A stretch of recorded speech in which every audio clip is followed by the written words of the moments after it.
श्रुतिस्मृतिपुराणानाम् आलयं करुणालयं नमामि भगवत्पाद शङ्करं लोकशङ्करं शङ्करं शङ्कराचार्यं केशवं बादरायणं सूत्रभाष्यकृतौ वन्दे भगवन्तौ पुनः पुनः ईश्वरो गुरुरात्मेति मूर्तिभेदविभागिने व्योमवद्व्याप्तदेहाय दक्षिणामूर्तये नमः सदाशिवसमारम्भां शङ्कराचार्यमध्यमाम् अस्मदाचार्यपर्यन्तां वन्दे गुरुपरम्पराम् ॐ सहना भवतु सहनौ भुनक्तु सह वीर्यं करवावहै तेजस्विनावधीतमस्तु मा विद्विषावहै ॐ शान्ति शान्ति शान्तिः.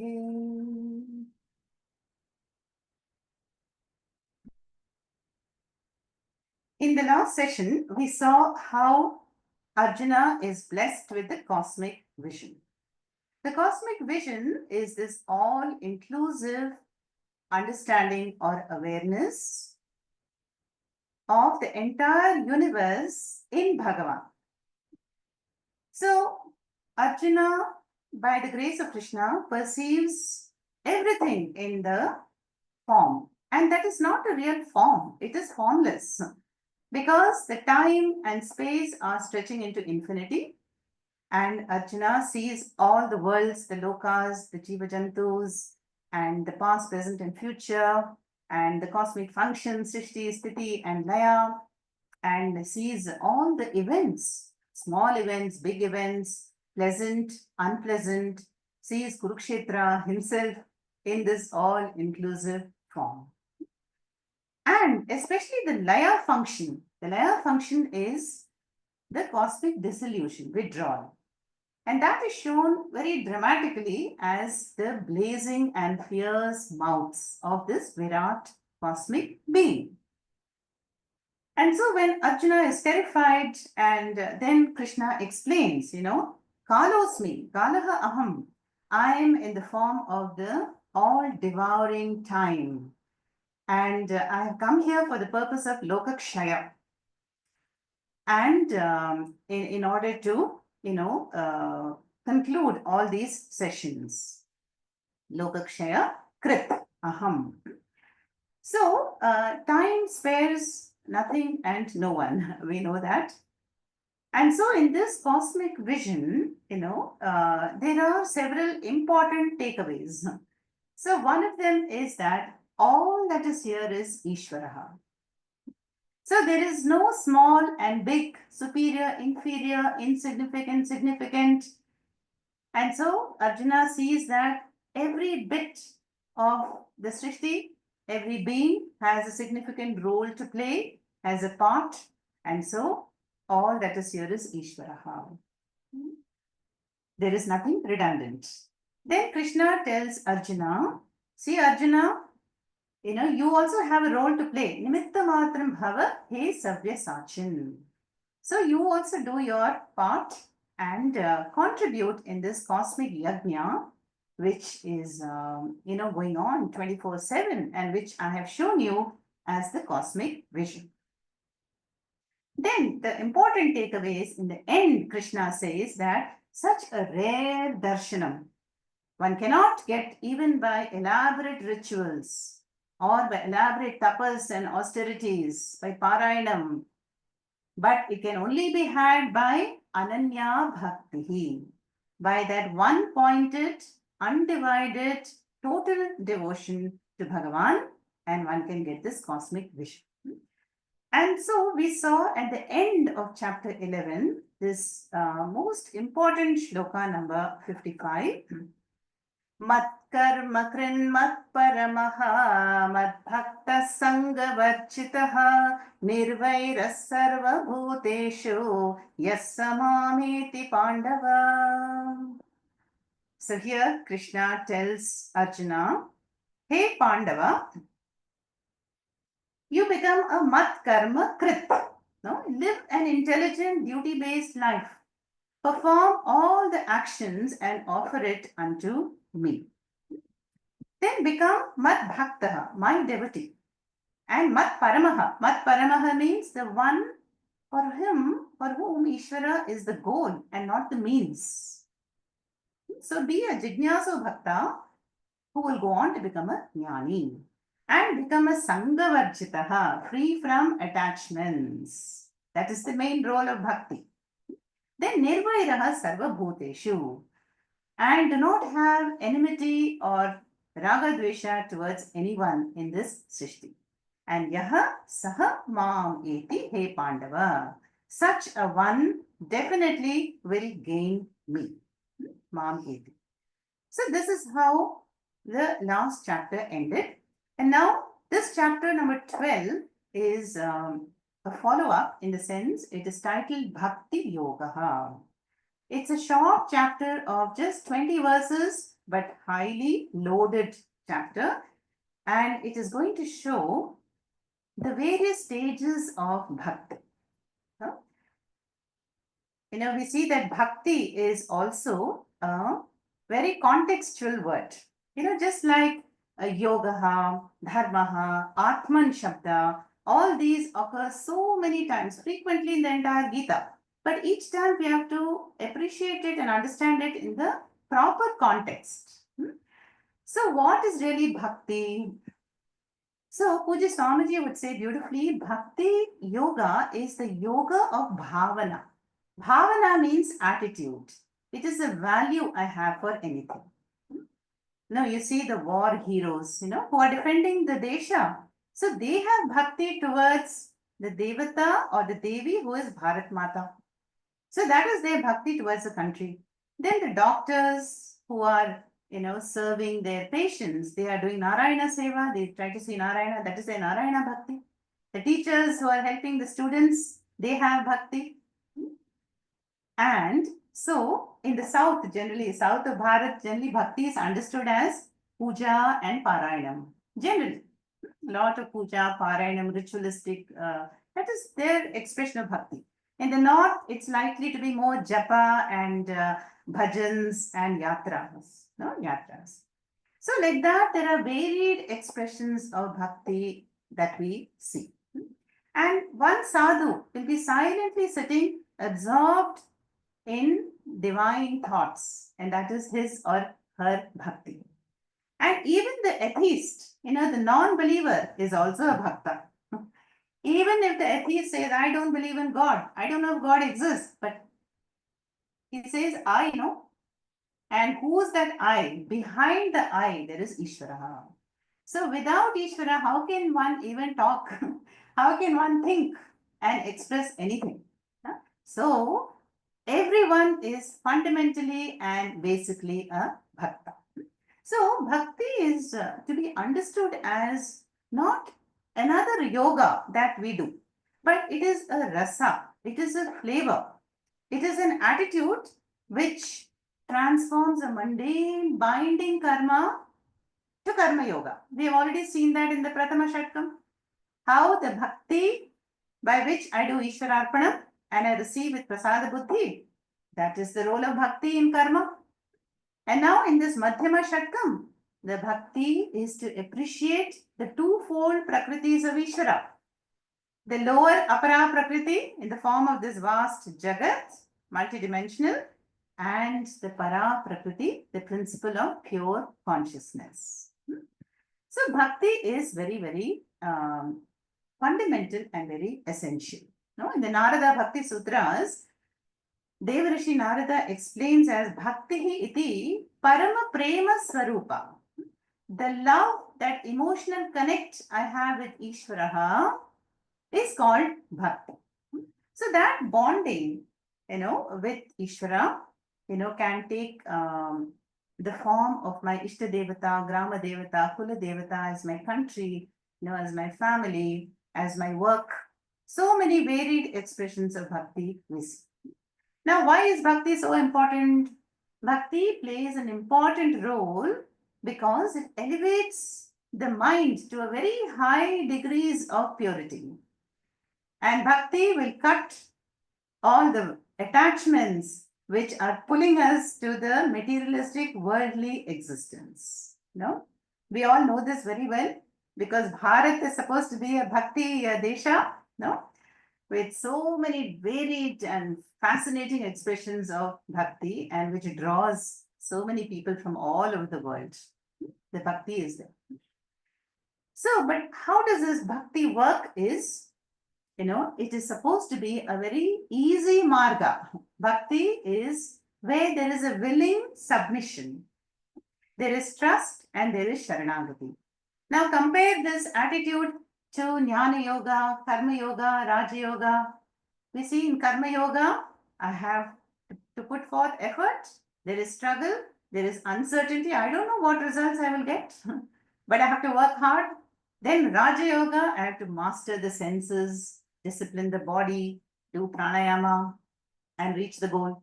Then Jnana Yoga, of course, we have to struggle with understanding.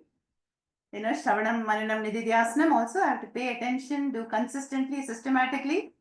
Whereas Bhakti is the easy approach, where once you surrender to that Supreme Being, it is like that mother cat. You must have heard of this analogy, Marjala Nyayaha. The mother cat, what does she do? She will transport her kittens safely here and there, and they just are, in her protection. Yeah. So the Shastras compare the bhaktas to those kittens who are surrendered to the mother's protection. Whereas those who are on the other margas, Raja Yoga, Jnana Yoga, Karma Yoga, they are like the Markata. Markata are the baby monkeys. You must have seen the baby monkeys, they cling to the belly of the mother. The mother is jumping from branch to branch, and it's the baby's responsibility to cling. So, in the other margas, we are dependent on our own effort, to go on.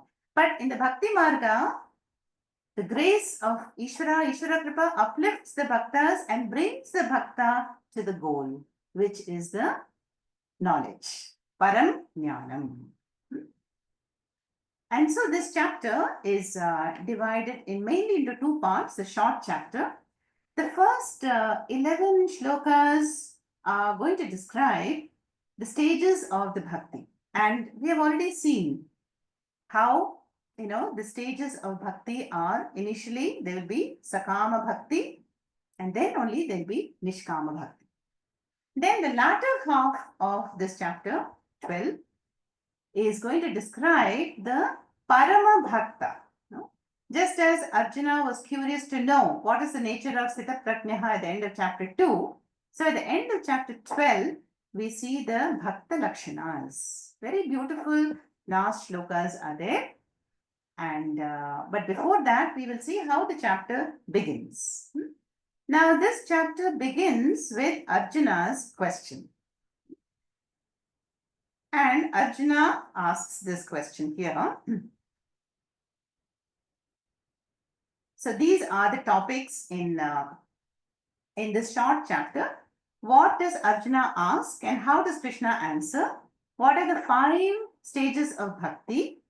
Then what is the nature of the Parama Bhakta, the Lakshanas?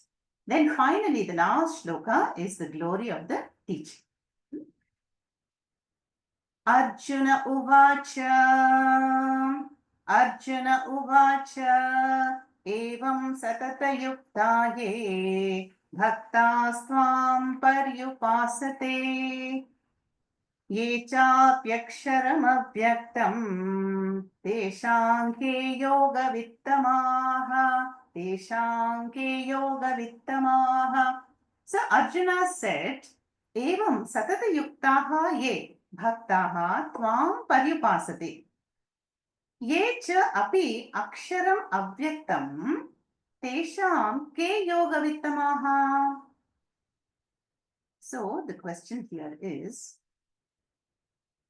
O Krishna, those who worship you with form, can be any form, cosmic form, Chaturbhuja form, Ishtadevata form. We saw a whole narration of forms Krishna has given in chapter 10 and 11. and told you can meditate on any one of them. Himalayas, Ganga, Gomata, anyone. So here Arjuna says, "Oh Krishna, those who worship you in a form with attributes, with Shraddha, and versus those who contemplate upon you as the Para Prakriti, Avyaktam, Aksharam, as the changeless, formless Swarupa. Formless Swarupa. That is, the question is Saguna worship superior or Nirguna Dhyanam? Should I do puja or go for meditation? That is Arjuna's question. Now, is this a valid question? So the answer is not really, because we are comparing two very different things. So Saguna Brahma Upasana is the path. It is the means. Yeah, it is the means to focus on Ishvaraha, and all have to start with Saguna Brahma Upasana. So, we have seen the triangular format. The Jiva, there is a Jiva, there is a Jagat, there is Ishvara. So initially what happens? Every Jiva will feel, oh, I am just mortal and finite and struggling in the Jagat. I am one among the millions of Jivas. And so I pray to Ishvara for Trahimam, Pahimam, protect me, lift me out of the samsara, and give me Sukham, Sukha Prapti, Dukha Nivrati. This will be the prayer of the Jiva in the Jagat towards Ishvaraha. So for that, Saguna Brahma Upasana is a way to focus the mind and establish a connection with Ishvaraha. So these are the Artha and Artharthi Bhaktas. The needy Bhaktas with Sakama Bhakti. Whereas, the Jnanis, the ones who contemplate on the Para Prakriti, there is only I. For them, the God is one's own Atma. Atma Darshanam eva Ishvara Darshanam. So God is the goal there. So that is the goal, the Nirguna Dhyanam. So then Krishna is going to say that the Saguna Brahma Upasana is a stage. Yeah, it is a path. Whereas Nirguna contemplation is the goal, to abide as the Nitya Ananda Atma Sarupaha. So how can one compare? Remember chapter 3, in the beginning also, Arjuna asked a question. Jayasi chet karmanaste mata buddhir janardana tatking karmani bhore mam niyojayasi Keshava. Oh Keshava, you are praising knowledge and this Avyaktam, Aksharam, Para Prakriti Swarupaha. Then why are you asking me to engage in this Ghora Karma? Now this is the same question, only formulated differently. So now, what is Krishna going to answer? So, Krishna is quite mischievous, we all know that. So, Krishna is going to answer very, very diplomatically. Have you noticed in the Gita, in some places Krishna will praise Bhakti, some places Raja Yoga, some places will be Jnana Yoga, and some places Karma Yoga. Mainly Karma Yoga only. Why? Because Krishna wants to answer the questioner's mind and not just the question. So when we have a question in the mind, there is something in the mind that is prompting the question. Yeah? So what is the state of the mind? What is it that the questioner really needs? So Krishna is not going to give one standard answer for everyone, because all the jivas are in different states, different degrees of maturity. Some need yoga asanas and meditation, and others need to do seva, karma yoga. Others need to express their emotions, bhakti yoga, and others are ready for shravanam, maranam, nididhyasanam. So then Krishna is giving all these answers. So then we have to see where we belong, where we stand, and then do the appropriate thing which is to be done. So now let us see Krishna's response to Arjuna's question in the next few verses. Sri Bhagavan Uvacha मय्यावेश्य मनो ये मां नित्ययुक्ता उपासते श्रद्धया परयोपेताः ते मे युक्ततमा मताः.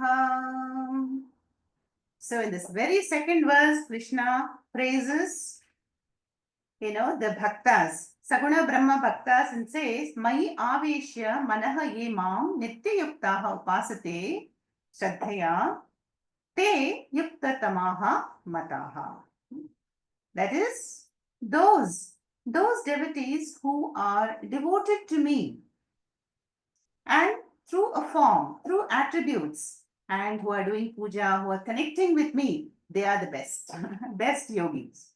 But then Krishna talks about the other yogis, the jnana yogis, and says in the very next shloka, ये त्वक्षरमनिर्देश्यम् अव्यक्तं पर्युपासते सर्वत्र गमचिन्त्यं च कूटस्थमचलं ध्रुवं सन्नियम्येन्द्रियग्रामं सर्वत्र समबुद्धयः इते प्राप्नुवन्ति मामेव सर्वभूतहिते रताः.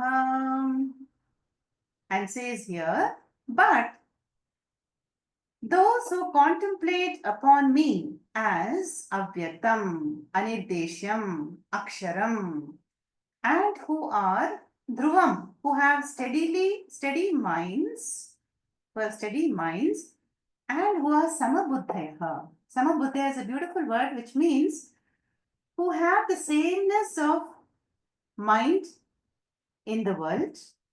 That is, they have equanimity.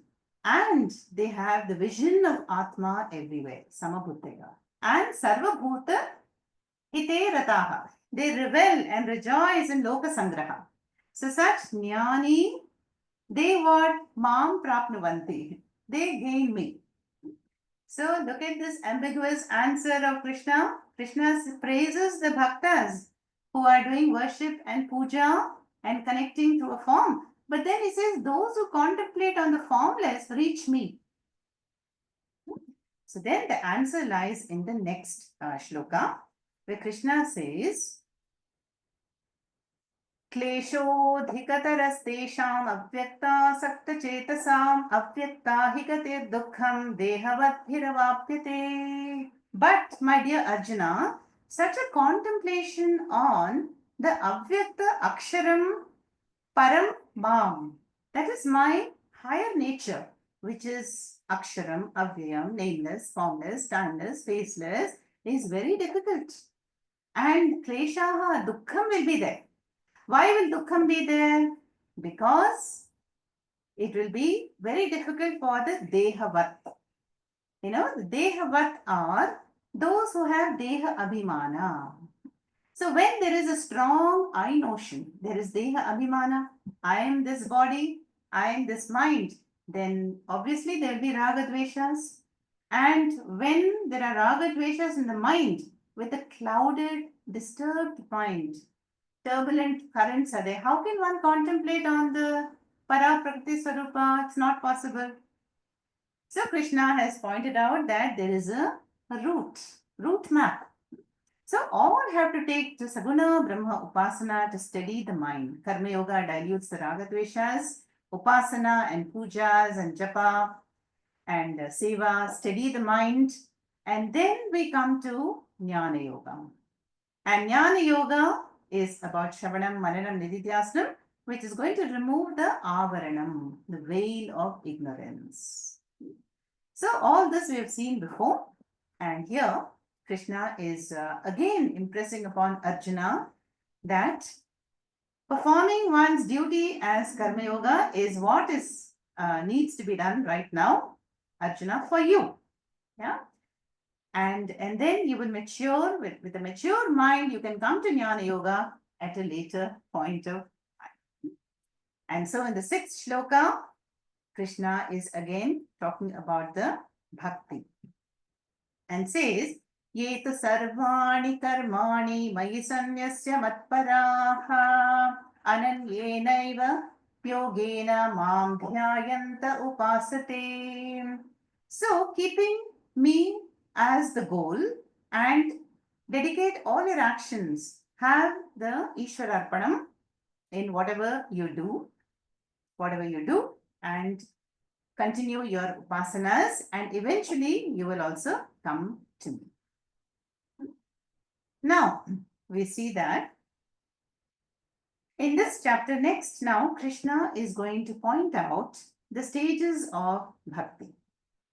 How the mind will gain purity, purity of motive, purity of actions, and purity of thoughts. So from the verse 7 to 11, Krishna points out the level 1 bhakti, level 2, 3, 4, and 5. So that we are going to see now. I'll give you the gist of the 5 stages. So the first stage, we're going backwards. 7 to 11, Krishna says the highest jnana bhakti, if it is difficult, then you come to level 4, then level 3, level 2, level 1. So where do we all start? We all start with karma phala tyaga. We start with prasada buddhi. Now level 1 is when all of us will have needs. Yeah. Materialistic pursuits will be there for myself, for my family, for the extended family. So I need wealth, property, and my sankalpa will be mama putra, griham, progeny, marriage, or swarga, pautra. Okay, fine. So Krishna says in level 1 that these are the artha and artharthi bhaktas. Fine. So, but Krishna says, have prasada buddhi. Understand that I am the karma phala data. I will connect your effort with the phalam. But the phalam will come from me and receive it as my prasada. Take me into account. Yeah, that is level 1. So level 1, we find the bhaktas, they will be earning and enjoying. But may one enjoy whatever one wants to enjoy in the form of finite goals in the world, career, be it whatever goals, may one enjoy it as prasada of Ishvara. So level 1 is about having prasada buddhi. It's not yet a karma yogi. No, there is sakama bhakti. There is a self-centered goal, which is also validated by Ishvara. Now level 2. Now as one has this prasada buddhi, one matures into level 2, which is the nishkama karma yogi. So level 2 is when one has matured into understanding that Ishvara is a karma phaladata, but now I want to engage myself dynamically for the welfare of the community. I want to do loka sangraha. So one performs the Pancha Mahayajnas, and there is Nishkama Bhakti. One may, serve in a temple or the community or the country. So this is the Karma Yogi stage. Along with Prasada Buddhi, what has come now? Ishwararpana. So I offer all the actions, what is to be done in the stage of life, as per the Varnashrama, I offer it to Ishvara. So this is the Karma Yoga stage where I earn money, not just to enjoy, but to give back. So I'm a contributor, earning and giving back. Then we come to level 3. Now, notice the purity in the mind. Now, the purity in the mind is increasing this way. The third level, Krishna calls it Abhyasa Yoga in verse number 9. Now this bhakta wants to know more about Ishvara and wants to connect to Ishvara in the form of a Nama Rupa. So this is the Upasana, Eka Rupa Bhakti. I connect to Shiva or Rama or Hanumanji or Devi and or my Kula Devata, Grama Devata, and I develop the one-pointedness of the mind. So this is the focus. So the focus is, there is the one-pointed devotion to one ideal, one vigraha, one namarupa. And this Krishna calls Abhyasa Yoga. Abhyasa, we saw that word in chapter 6, no? Whenever the mind drifts away, Yato yato manas chalati tatastato niyamya. Bring it back to your mantra, bring it back to the Ishtarupa, Ishtadevata Bhakti through Abhyasa, repeated practice. What will this do? This will steady the mind and make it very one-pointed. So this is level 3. Now the same Ekarupa Bhakti is going to expand into Vishwarupa Bhakti that we just saw in chapter 11. And that is the level 4. Vishwarupa Bhakti, and Krishna calls it as Ananya Yoga. Ananya Yoga, and where one sees, the Ishta Devata in the entire Vishwa. I see my Rama, my Devi Shakti Ma in the rivers, in the mountains, in the people, in the pets, sentient, insentient. Yeah, I see the divine manifestations everywhere in the whole universe. So as the mind gains purity, then there is an expanded state of awareness. This is exactly what Arjuna was blessed, by Krishna to perceive. That the pure awareness that everything is Ishvaraha. And that is why we say, Sarvam Krishnamayam Jagat, Sarvam Devimayam Jagat, Shivamayam Jagat. Mayam means saturated with. So the whole universe appears to be flooded with Devi's grace or Krishna's grace or Shiva's grace, depending on who your Vishta Devata is. That is called Ananya Yoga stage number 4. And that is why Krishna said in the last chapter, Ananya Bhaktihi. That expanded one-pointed devotion is needed for such a understanding.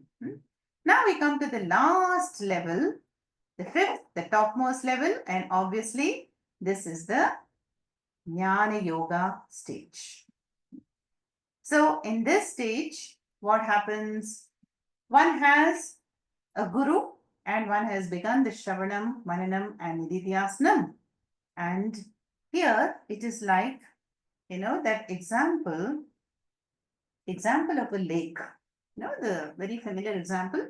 If a lake is muddy and there is moss and fungus on it, then when it is cleaned and when it is still and calm, then one can see right through the lake to the bed, to the bottom.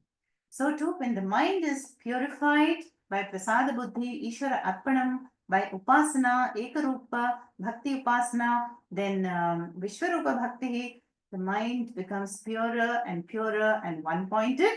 Then it can clearly see the reflection of Param Brahma. Atma Darshanam eva Isha Darshanam. So then with such a mind, and by Guru's grace, when you do Shravanam, Mananam, Nididhyasnam, one can clearly see, the Atma Tattvam in one's own mind. So that stage is called Jnana Bhakti. And as we saw, the 3 types of impurities are removed. The Raga, Dvesha, Malam is removed by Karma Yoga. Then the Vikshepa is oscillation, unsteadiness of the mind is removed by Upasana. But the Avaranam, the most subtle impurity, which is the veil of ignorance, I do not know who I really am. How will that go? That will not go with any amount of activity or yajna or dhanam. It will only go by the Guru's grace and by knowledge. Jnanameva moksha. So these are the 5 levels of bhakti.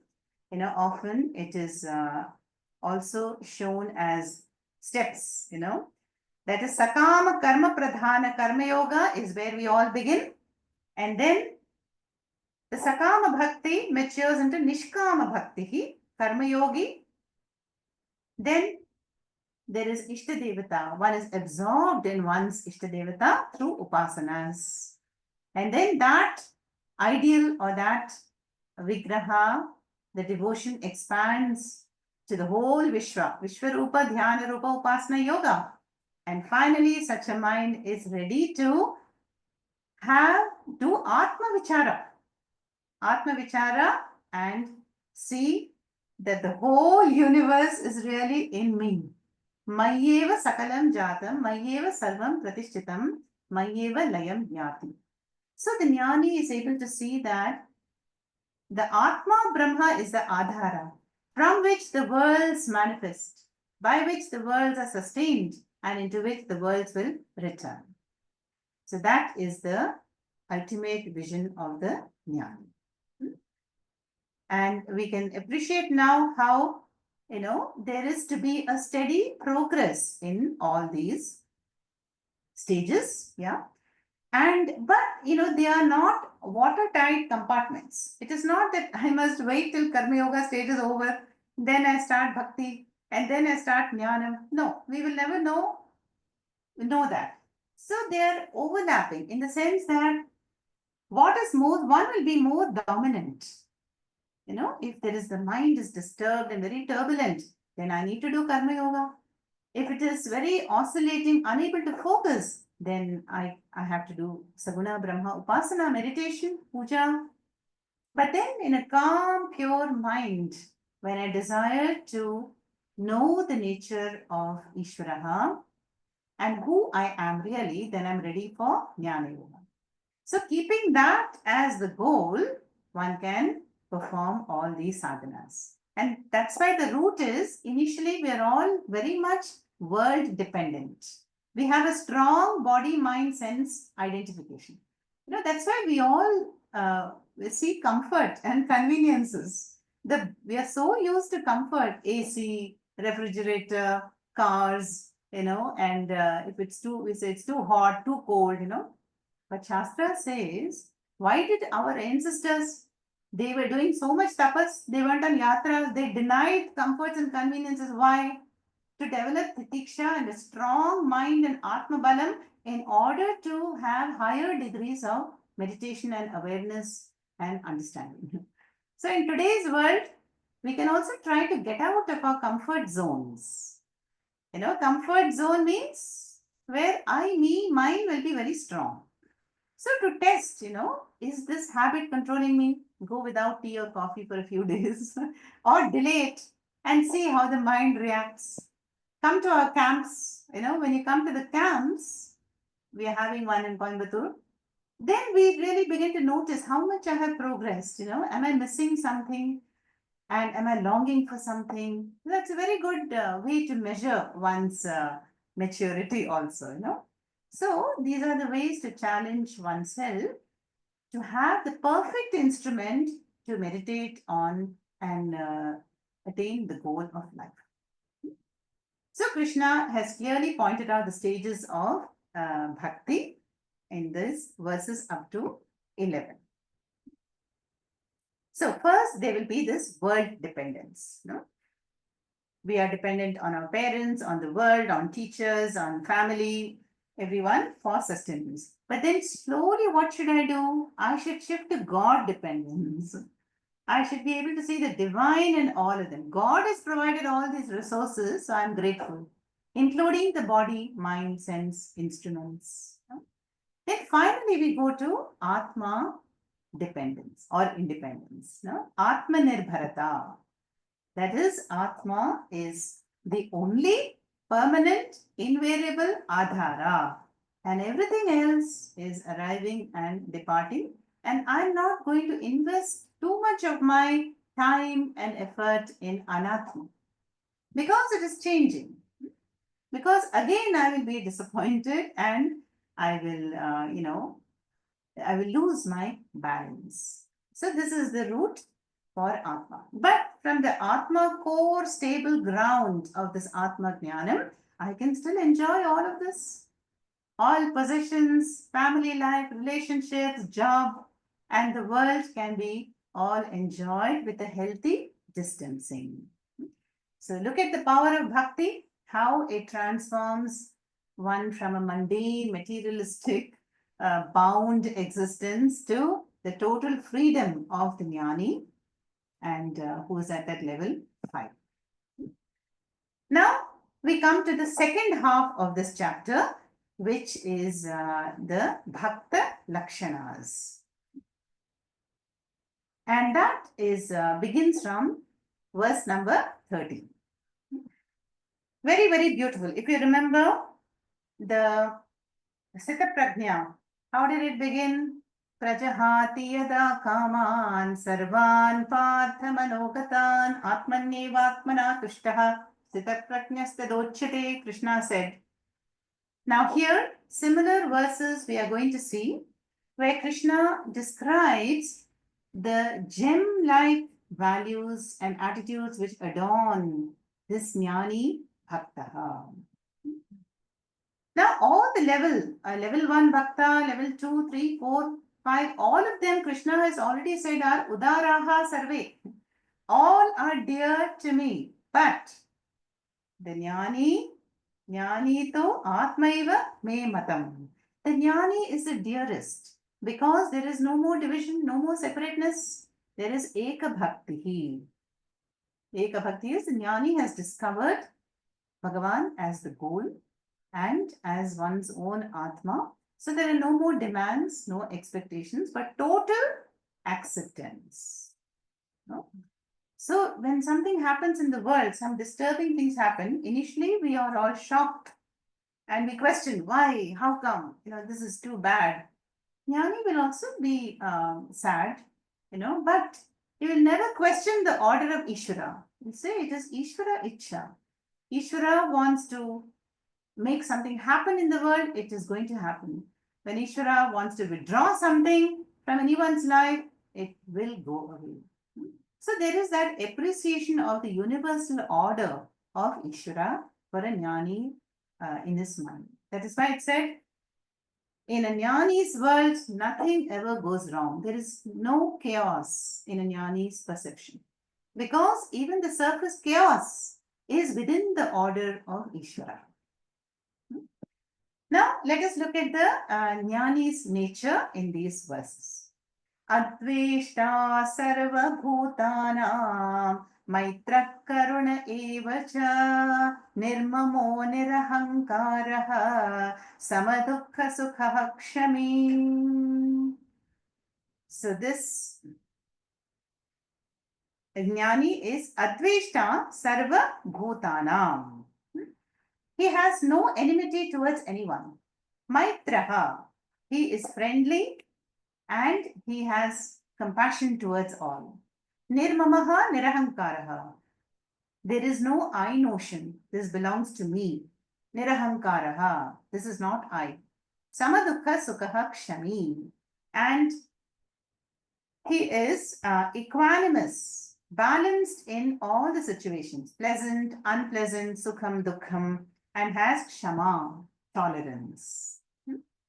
Now, such a person, such an attitude, all forgiving, all accommodating, all compassionate, friendly, even to a stranger.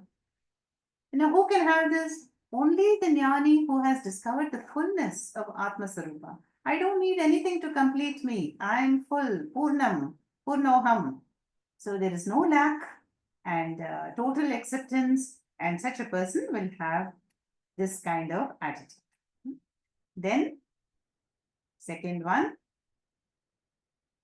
Santushta Satatam Yogi Yatatma Dhrida Nishchayaha Mayyarpitamano Buddhihi Yo Madbhaktasya Me Priyaha. And Krishna says, that devotee is really dear to me, who has surrendered his mind and buddhi unto me, my arpita manaha buddhihi, who is content, always content.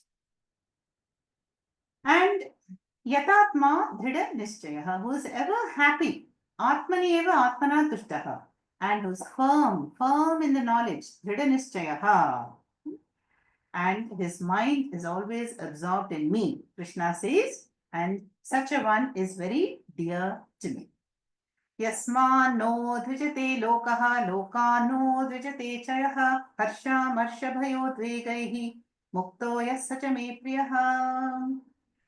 Then the one who does not agitate or trouble the world. Yeah.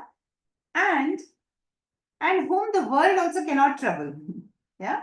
So Swamiji would say, the one who lives a life of least or no disturbance in the world. How can I conduct myself so that I am not perceived as a nuisance, as a disturbance by the people around me, neighbors, or at my workplace or in the family? How can I conduct myself speech wise, mind wise, conduct wise? And if something happens from the world, this jnani will not be disturbed either.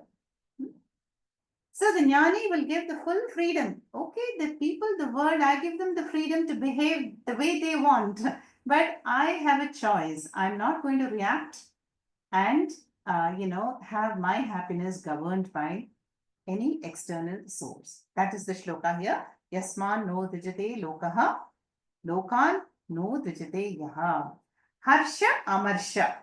And the one who is balanced in all the emotions, harsha, when there is joyful situation, amarsha, sad situation, bhaya, fear, and anxiety.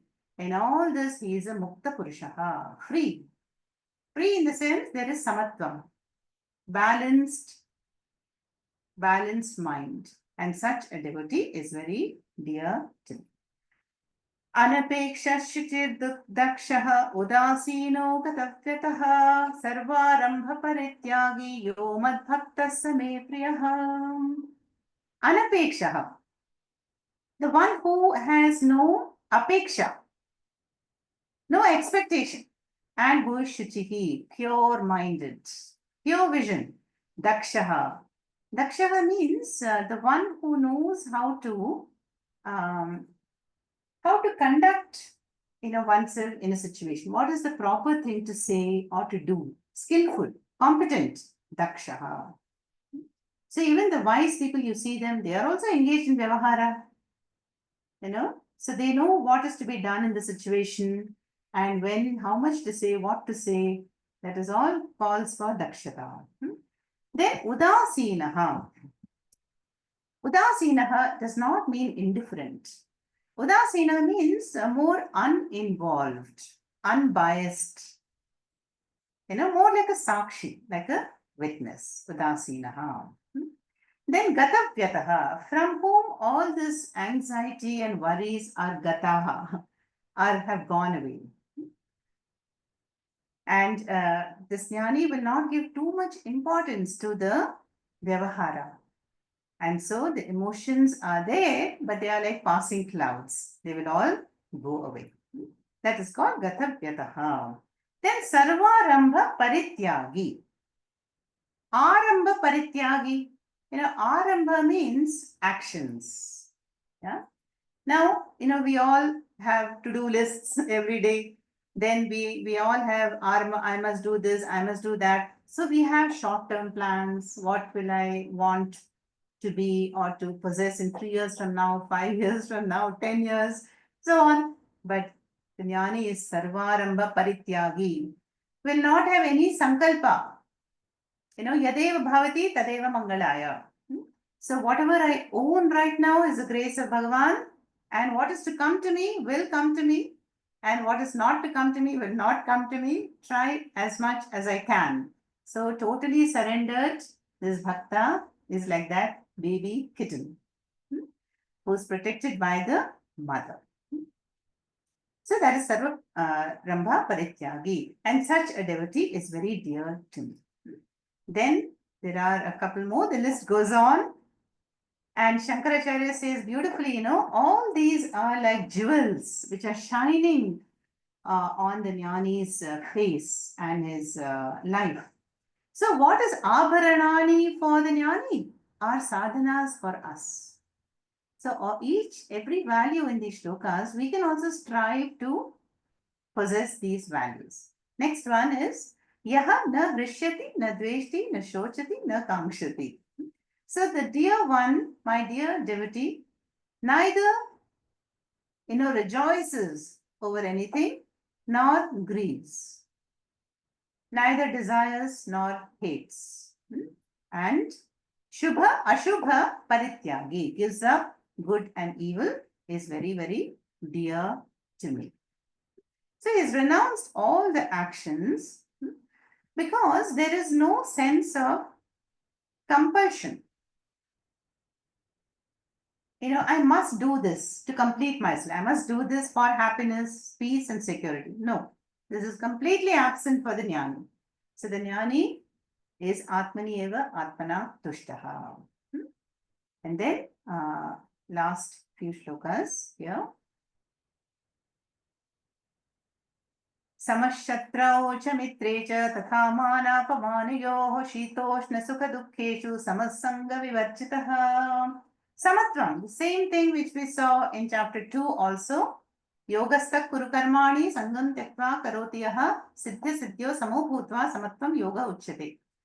Same thing with respect to all kinds of people, be they friends or inimical, whether I'm insulted or praised, whether it's hot or cold, pleasant, unpleasant.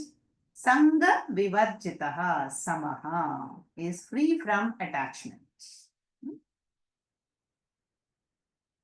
So he is equal, equal in all these situations. The jnani's understanding may be, if they call me a fool, somebody calls me a fool, then that does not pertain to Atma. Okay, the mind can be ignorant.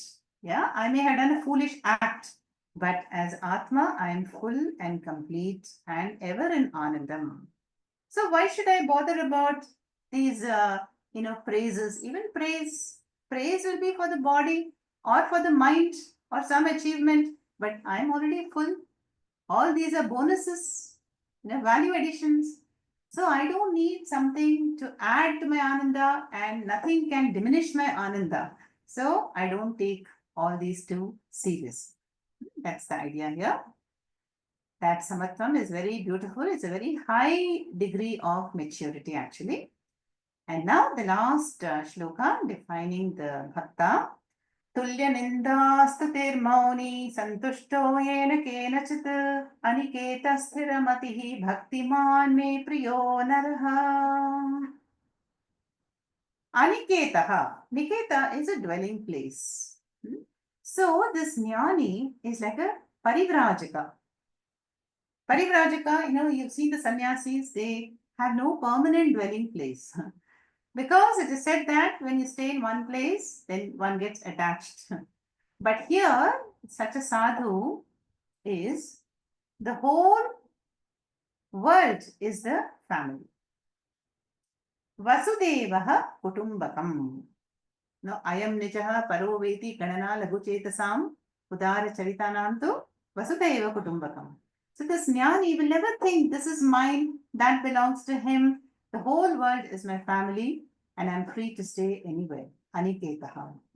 Then tulya ninda stutihi mauni. So he will remain very balanced and peaceful. Mauni and tulya. He will be balanced in the face of ninda and stuti. Same thing. Mana, apamana and praise or blame. And both will be regarded as, equal. Santushtaha. Santushtaha is ever content. And sthiramatihi. Sthiramatihi is the mind is always dwelling upon Bhagavan.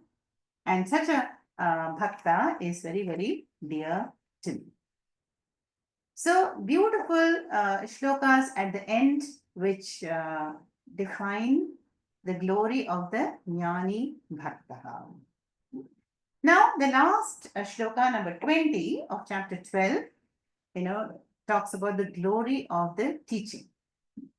And here Krishna says, Ye tu dharmyamritamidam yathoktam paryupasate Shraddhadhanamatparamaha bhaktaste ativa me priyaha.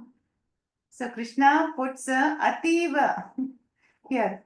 Ativa means exceedingly.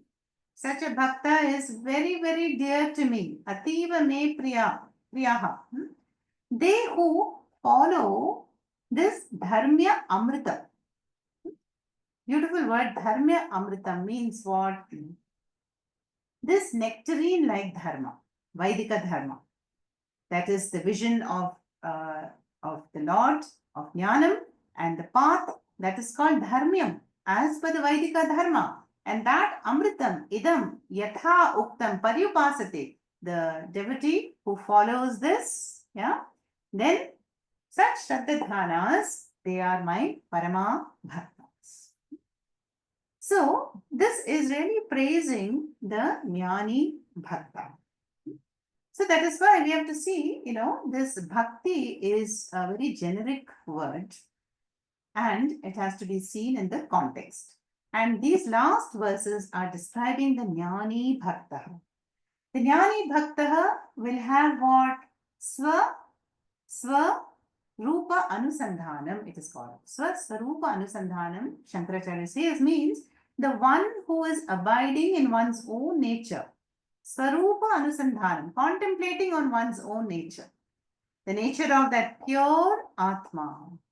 Pure Atma and abiding as an Atma. And such a Bhakta, Krishna says, is following that Amrita Dharma.